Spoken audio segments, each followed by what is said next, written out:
Para dun sa mga ayaw manood ng pagkahaba-habang video ng Blue Ribbon Committee, ganito lang yung explanation sa nangyari kahapon. So si DE Alcantara ngayon ay umamin na kung paano nangyari yung proseso. So ganito nagsastart. Si Yusek Bernardo, meron siya nakukuha mga request mula sa mga senador na itong senador na to nagpasok na 100, let's say 100 million. Sasabihin ni Bernardo, DE, gawa ka naman ng project na makaka-kickback to ng 25%. So si senador, gusto niya ng 25%. Pagpapalagyan natin 25%, hindi exact figures na hiningi, pero for simplicity, 25%. So ngayon si Alcantara, gagawa ngayon ng project na worth 100 million. So meron siya ngayon 100M na kailangan gawin para mabigyan ng 25% tong si senador na lang nagbaba ng budget.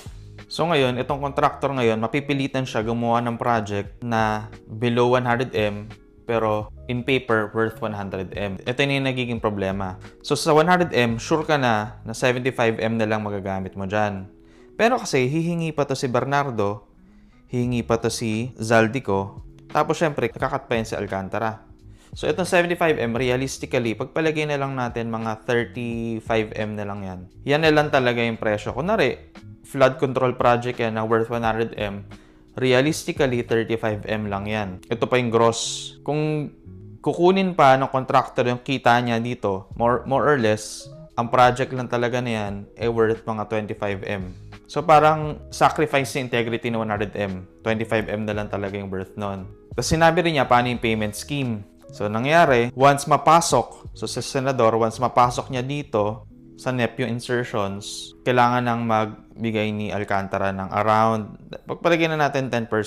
Okay? Once malagay pa lang, wala pang na-approve malagay pa lang, kailangan niya magbaba. Ngayon, sure na to, si BICAM i-approve ni Zaldico. Pag na-approve na ni Zaldico, magbibigay ulit ng another 10%. For simplicity, diba? 25% hinihingi. So may 5% na lang. Yung 5% na yon dito na yan. Yung balance, dito na yan sa GAA. So, ganyan nangyayari. Yun lang.